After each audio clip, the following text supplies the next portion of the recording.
அனைவருக்கும் வணக்கம். நான் உங்கள் ஜோதிடர் ஜெயக்குமார் பேசுறேன்.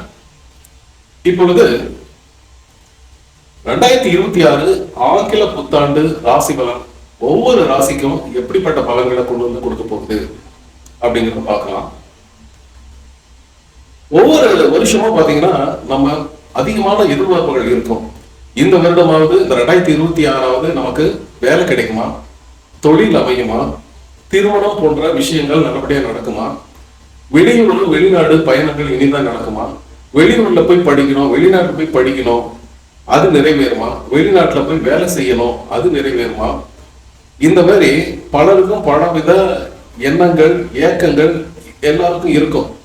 சாதாரண மனிதனிலிருந்து மல்டி மில்லியனர் தொழில் அதிபர்கள் வரைக்குமே இதுதான் அவங்களுடைய இந்த வருடம் நம்மளுடைய டார்கெட்டை ஃபில் பண்ண முடியும், கொஞ்சம் கம்பெனியை அடுத்த லெவலுக்கு முன்னேற்ற முடியுமா அப்படிங்கிற மாதிரி இதனோட எல்லாத்துக்கும் இது ஜோசியங்கிறது எல்லாத்துக்கும் பொதுவானது தாங்க.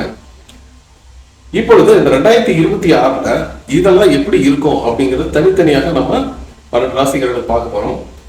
அதுக்கு முன்னாடி இந்த ராசி அப்படி எப்படி பாக்குறோம்னு பாத்தீங்கன்னா இந்த ஆங்கில புத்தாண்டுல மேஜரான பிளானட் அப்படிங்கிறது பாத்தீங்கன்னா வருட பிளானட்டுக்கு தான் நம்ம எடுத்துக்கிறோம். இந்த சூரியன், சுக்கிரன், செவ்வாய், புதன் இதெல்லாம் பாத்தீங்கன்னா மாத பிளானட், வீக்லி பிளானட். சூரியன் மாத ராசி பலன் வருது இல்லைங்களா, அதை வச்சு நம்ம பார்த்துக்கலாம். ஆனா இந்த ஆங்கில புத்தாண்டு மேஜரான 2 பிளானட் ரோல் பண்ணுது. அது பாத்தீங்கன்னா குரு பகவானும் சனி பகவானும் ராகு கேது தாங்க. இந்த ராகு கேது அப்படிங்கிறது பாத்தீங்கன்னா இந்த வருடம் அது 2026 டிசம்பர் மாசம் தான் நடக்குது. ஸோ அது ஒரு ஏறக்குறைய அந்த 2026 ஃபுல்லாவே அது லீட் பண்ணி போயிட்டு இருக்கு. சரி, அதை விட்டுடலாம். அடுத்ததாக மேஜர் அடுத்தது பாத்தீங்கன்னா சனி கிரகம். அந்த சனி பாத்தீங்கன்னா 2.5 வருஷத்துக்கு ஒரு தடவை மாறப்போகுது. ராகு இது 1.5 வருஷம் ஒரு தடவை. ஆனா 2.5 வருஷம் பாத்தீங்கன்னா இந்த சனி கிரகம் மீன ராசியில் தான் இருக்கு. அது எந்த ஒரு சேஞ்சஸும் கிடையாது. அடுத்ததாக பார்க்கும் பொழுது குரு பகவான், இந்த குரு பகவான் மிதுனம் ராசியில இருக்கிறார். சோ அவர் பாத்தீங்கன்னா ஜூன் மாசம் 2ஆம் தேதிக்கு பிறகு பாத்தீங்கன்னா கடக ராசிக்கு வந்துடுறாரு. அதே சமயம் அக்டோபர் 11 பாத்தீங்கன்னா சிம்ம ராசிக்கு வர்றாரு. சோ அந்த கடகராசிக்கு ஒரு பயிற்சி, அக்டோபர்ல ஒரு பயிற்சி. சோ குரு பகவான் 2 வித பயிற்சிகள் அப்படிங்கிறதுல இருக்கு. அதுக்கு முன்னாடி அந்த அதிசாரம் பார்க்கிறோம் இதெல்லாம் வந்துட்டு இருக்குது. அது நம்ம அப்புறம் பார்க்கலாம். சோ இந்த 2026 பொறுத்த வரைக்கும் பாத்தீங்கன்னா எல்லா ராசிக்காரர்களுக்கும் பாத்தீங்கன்னா நல்ல ஒரு முன்னேற்றமான ஒரு சூழ்நிலை. ஏன்னா 3 இடத்தை அது கவர் பண்ணுது. பாத்தீங்கன்னா மிதுனம் ராசியை கவர் பண்ணுது, கடகம் ராசி, சிம்மம் ராசி. அப்ப எல்லா மோரல்லஸ் பாத்தீங்கன்னா 12 ராசிக்காரர்களுக்குமே ஒரு பார்வை இந்த பேக்ல இருக்கிறது. அதாவது இந்த விருச்சிகத்துல இருந்து பாத்தீங்கன்னா இந்த மேஷம் வரைக்கும் எல்லாமே கவர் பண்ணுது. ஓகேங்களா? சோ அதனால பாத்தீங்கன்னா எப்படி பார்த்தாலுமே 12 ராசிகள்ல மேக்சிமம் அனைத்து ராசிக்காரர்களுக்கும் அந்த அவங்கவுங்க பிறந்த ஜாதக அமைப்பின்படி நன்மைகள் மட்டும் அதிகமாக இருக்கும் அப்படின்னு இந்த 2026 அறுதின்னு சொல்லலாம் அப்படின்னு சொன்னாங்க. சரிங்களா?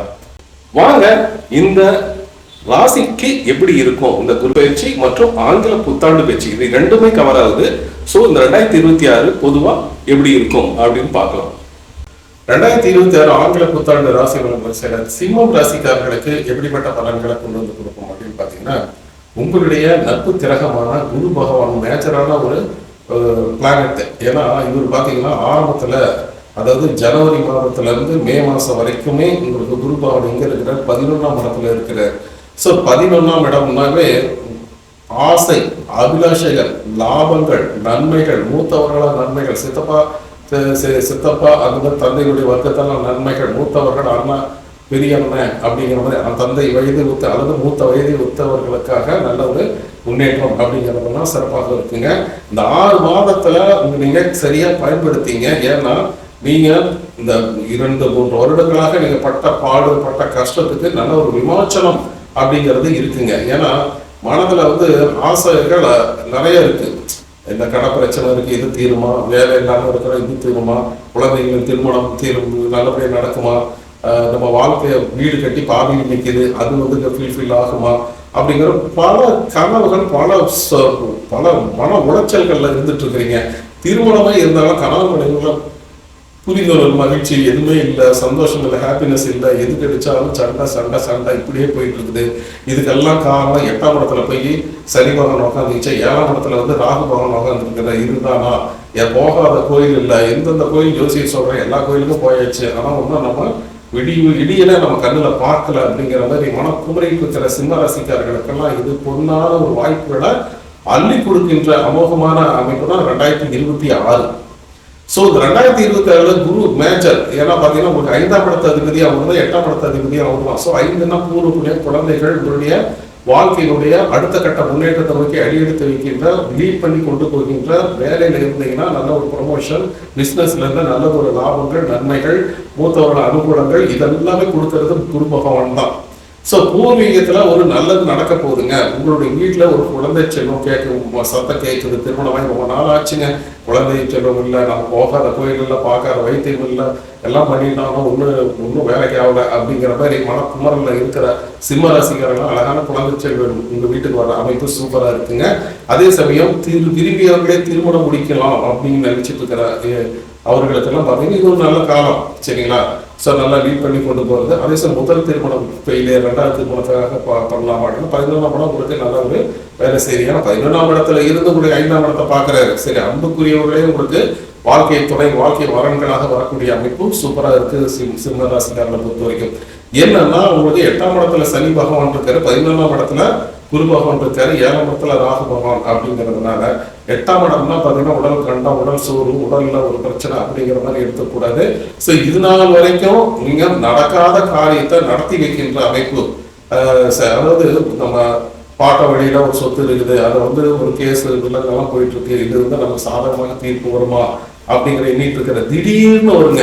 ஏன்னா சனி வந்து ஸ்லோ, ஆனால் அது குருவோட வீட்டில் இருக்கிறாரு. அடுத்த 2026 6ஆம் மாசத்துக்கு பிறகு பார்த்தீங்கன்னா குரு பகவான் உங்களுடைய 12ஆம் இடத்துக்கு வர்றாரு. ஸோ 12 9 பார்க்குறாரு. அப்போ ஏற்கனவே நம்ம வந்து பார்த்தீங்கன்னா வெளியூர் வெளிநாடு அப்படின்னு சொன்னோம் இல்லைங்களா, அந்த மாதிரி அமைப்பெல்லாம் உங்களுக்கு கண்டிப்பாக இந்த காலகட்டத்தில் வரது வாய்ப்புகள் அதிகமாகவே இருக்கு அப்படின்னு சொல்லலாம். ஸோ அதனுடைய பார்வைகள் அப்படிங்கிறது உங்களுடைய 4ஆம் இடத்து மேலே பதிவுங்க. அதாவது ஆஃப்டர் 26 ஆஃப்டர் ஜூன் மாதத்துக்கு பிறகு 12ஆம் இடத்துல இருந்து 4ஆம் இடத்தை பார்க்குறாரு. ஸோ தாயாரின் வீடு அப்படின்னு சொல்லி வண்டி வாகனங்கள் அப்படின்னு சொல்றது. ஸோ ஒரு கடன் பட்டாவது, ஒரு கடன் வாங்கியாவது ஒரு வீடை கட்டணும், கடன் வாங்கியாவது ஒரு நிலத்தை வாங்கி போடணும் அப்படிங்கிற அமைப்பு. ஏன்னா 4ஆம் இடம் செவ்வாய் இல்லையா? ஸோ அந்த செவ்வாய்க்குரிய அமைப்பெல்லாம் உங்களுக்கு வீடு கட்டி பாருங்கன்னா கூட அது நல்ல ஒரு ஃபைனான்ஸ், நல்ல ஒரு அமௌண்ட் எல்லாம் உங்களுக்கு கிடைக்க போகுது. ஸோ அதன் மூலமாக நீங்க அந்த வீடு அமைப்பு, வண்டி வாகனங்கள் வாங்குற அமைப்பு, இதெல்லாம் உங்களுக்கு சிறப்பாகவே இருக்கு அப்படின்னு சொல்லலாம். அதே சமயம் உங்களுக்கு 8ஆம் இடத்து மேலேயும் பார்வைகள் பதியுது. ஸோ 8ஆம் இடமும் கண்டம் சொல்லியிருந்தாங்க இல்லையா, அந்த கண்டமெல்லாம் இல்லை, கண்டத்தை வந்து தீர்த்து வைக்கின்ற, அதாவது உடல ஹெல்த்ல பிரச்சனை அப்படிங்கிறது கூட அதெல்லாம் தீர்த்து வைக்கின்ற நல்ல ஒரு மாற்று மருத்துவம் அப்படிங்கிறது உங்களுக்கு இந்த காலகட்டத்தில் உங்களை சிம்ம ராசிக்காரர்களுக்கு நினைப்பது. இல்லை புதுசாக நிறைய பேர் வந்து பார்த்தீங்கன்னா இந்த 2027 பிஸ்னஸ் தொடங்குறது, பிஸ்னஸ் அதுக்காக கொஞ்சம் அலைச்சல் திருச்சல் அடைகிறது. அது அலைச்சல் திருச்சல் இருந்தாலும் அதுக்கு உண்டான ஆதாயங்கள் அப்படிங்கிறதெல்லாம் உங்களுக்கு இந்த காலகட்டத்தில் சிறப்பாக தான் இருக்கு, சரிங்களா? ஸோ அதே சமயம் சனி பகவான் அப்படிங்கிறது உங்களுடைய 8ஆம் இடத்துல இருக்கிறாருன்னா உங்களுக்கு எவ்வளவுதான் உடல்நிலையில சோர்வு, மந்தத்தன்மை, ஹெல்த் இஷ்யூஸ் வந்தாலும் ஆயுளுக்கு கெட்டி, நீங்க வந்து பயப்பட தேவையில்லை, சரிங்களா? அதனால அதெல்லாம் ஒன்றும் உங்களுக்கு வந்து என்னமோ சொல்லுவாங்களே, இந்த மாதிரி மழை போல் துன்பம் வந்தாலும் பனி போல் விலகி விடும் அப்படிங்கிற மாதிரி உங்களுடைய 4ஆம் இடத்த ஹெல்த், அதாவது 4ஆம் இடம் சுகஸ்தானம், அந்த வீட்டை பார்க்கறதுனால நல்லாவே இருக்கும். அதே சமயம் செப்டம்பர் மாசம் பார்த்தீங்கன்னா அதிசாரமாக உங்க வீட்டுக்கே வராரு. யாரு? குரு பகவான் உங்க வீட்டுக்கு வராரு. அதனுடைய பார்வைகளும் உங்களுக்கு நல்லா இருக்கு. ஸோ 5ஆம் இடமாக எங்க பார்க்கறாரு அப்படின்னு பார்த்தீங்கன்னா உங்களுக்கு உங்களுடைய பார்வைகள் அப்படிங்கிறது தனுசு ராசி மேல பதியுது. ஸோ 5ஆம் இடத்து ஏற்கனவே இப்போ வந்து பார்த்தீங்கன்னா 11ஆம் இடத்துல இருந்து 5ஆம் இடத்தை பார்க்கறாரு. அதிசாரமாக செப்டம்பர் மாசம் வந்தாலும் உங்களுடைய பார்வைகள் அப்படிங்கிறது தனுசு ராசி மேலேயே விழுது. 2, 3, 4, 5, சரிங்களா? ஸோ கண்டிப்பாக குழந்தைகள் எல்லாம் நல்ல ஒரு மன மகிழ்ச்சி. நம்ம வந்து அந்த பையனை, இந்த பொண்ணுக்கு எப்போ மேரேஜ் ஆகும், இந்த பையனுக்கு எப்படி, நம்ம பையனுக்கு எப்போ வேலை கிடைக்கும் அப்படிங்கிற பல மன உளைச்சல்கள்ல இருந்துட்டு இருக்கிறீங்க இல்லைங்களா? அந்த விஷயங்கள்லாம் மாறப்போகுதுங்க. வாழ்க்கையில பார்த்தீங்கன்னா இது ஒரு, அதாவது அப்டக்கல்ஸ் இருக்கு, அது பிளஸ் மைனஸ் தடை தாமதங்கள் எல்லாமே இருந்தாலும் இந்த காலகட்டத்தில் 2020 எடுக்கக்கூடிய முடிவுகள் உங்களுக்கு லைஃப் லாங் கொண்டு போகும். அதனால நல்லா யோசிச்சு முடிவெடுக்கின்ற அற்புதமான வாய்ப்புகளை வழங்கக்கூடிய ஒரு அமைப்பாக இந்த 2026 உங்களுக்கு வருதுங்க. இது பார்த்தீங்கன்னா ஒரு பொதுவான பலன்கள் சொல்லியிருக்கோம். உங்களுடைய சுய ஜாதகத்தில் கோள்கிரைகள், தசாபதிகள் இதெல்லாம் வச்சாங்க விஷயம் சொன்னாங்க. இந்த கன்சல்டேஷன் ஜாதகம் பார்த்து விருப்பப்பட்டீங்கன்னா ஸ்க்ரீனில் இருக்க வாட்ஸ்அப்பில் கான்டாக்ட் பண்ணி மெசேஜ் பண்ணுங்க. அதற்குரிய கட்டணங்கள் சக்தி பார்த்துக்கலாம், நீங்கள் விதிகள் சரிங்களா? ஸோ அனைவருக்கும் ஆங்கில புத்தாண்டு 2026 என்னுடைய மனமார்ந்த வாழ்த்துக்கள். இந்த வருடம் நீங்க அனைத்து செல்வங்களும் யோகங்களும் மனதில் இருக்கிற ஆசை அபிலாஷைகள் எல்லாமே நிறைவேறி மகிழ்ச்சியுடன் இருக்க என்னுடைய குலதெய்வத்தை வணங்கி வேண்டி விரும்பி கேட்டுக்கொள்கிறேன். இந்த பதிவு உங்களுக்கு பிடிச்சிருந்தா லைக் பண்ணுங்க. சப்ஸ்கிரைப் பண்ணாத நண்பர்கள் சப்ஸ்கிரைப் பண்ணி நமக்கு ஆதரவு கொடுங்க. உங்களுடைய ஆரோக்கியமான கமெண்ட் கொடுங்க. இந்த வீடியோ உங்களுக்கு பிடிச்சிருந்தா லைக் பண்ணுங்க, ஷேர் பண்ணுங்க, கமெண்ட் பண்ணுங்க. மறக்காம நம்ம மிஸ்டர் டெபியூட் சேனலை சப்ஸ்கிரைப் பண்ணுங்க. நன்றி.